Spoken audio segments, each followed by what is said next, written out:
I think the one thing we really put a strong emphasis on is defending the run game, being a better run defense. I think Coach Wilson's done a good job servicing us here this spring, just giving us a lot of the two-back, one-back run power type game that we're going to continue to see throughout the year. So I think, some of the improvements, probably one of the bigger ones that we felt that we've made some strides in is defending the run game. Again, that's something, I think, if you're going to be a good defense, you got to be able to defend the run first. So we put a real strong emphasis on that, whether it's going against scout work or going against our offense. So I like to think it's going to carry over here to this season. Is that an influx of new talent, just changing? I think it helps. I think where we're at right now, we've got, I think, a pretty good recruiting class that's come in. I think a lot of those kids on defense are put in a position that whether they're backups, whether they're starters, or guys are going to be able to, contribute, and guys we're going to count on this year. So I just feel like we've got a little bit more depth and a little bit more competition on defense than maybe what we've had the two previous years.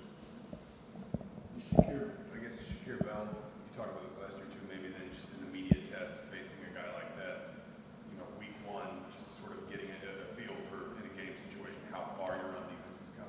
Yeah, I think we'll find out pretty quick. Again, he's a great back. I don't care what level he's playing at, but he's a heck of a back. He's hard. He's not big in stature. He's hard to get a clean shot on. He's a very physical back for an undersized kid. And elusive, and I think he's got the speed like you saw last year. If he gets out in the open, he's capable of taking it the distance. It just sounds like some of the things, just reading the reports, like a year ago when Coach Miles was there, they featured him a little bit more as an inside runner, whereas now it seems like they're finding ways to get the ball to him out on the perimeter. So maybe not taking the pounding as much as maybe he's done in the past, getting him out in space, and it'll be a difficult challenge for us. You guys have talked about being more physical. Who have your best hitters been?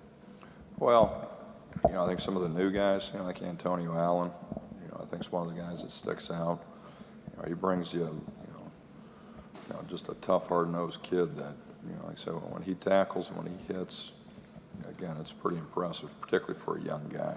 Again, he just has that explosion, and he comes through, and he'll hit you. He'll hit you, and that's kind of something that I'm hoping to continue to breed and develop here in our defense, because that's something we've lacked the last couple of years. But I think he's one guy that sticks out. I think you look at some of the freshmen, too. I think you look at Marcus Oliver. He's a big physical kid inside it. Mike Backer, I think you look at Clyde Newton. Again, he's got the explosive skills that you're looking for. Again, I think those three guys, some of the older guys, again, the guys that have come back, I think David Cooper's playing more physical than he has past. Flo Harden, here's Flo came in as a safety. Now he's playing linebacker. I think he's a guy that you're feeling, his suddenness out there. And the kid is playing physical for us. So I think those are some of the guys that come to mind.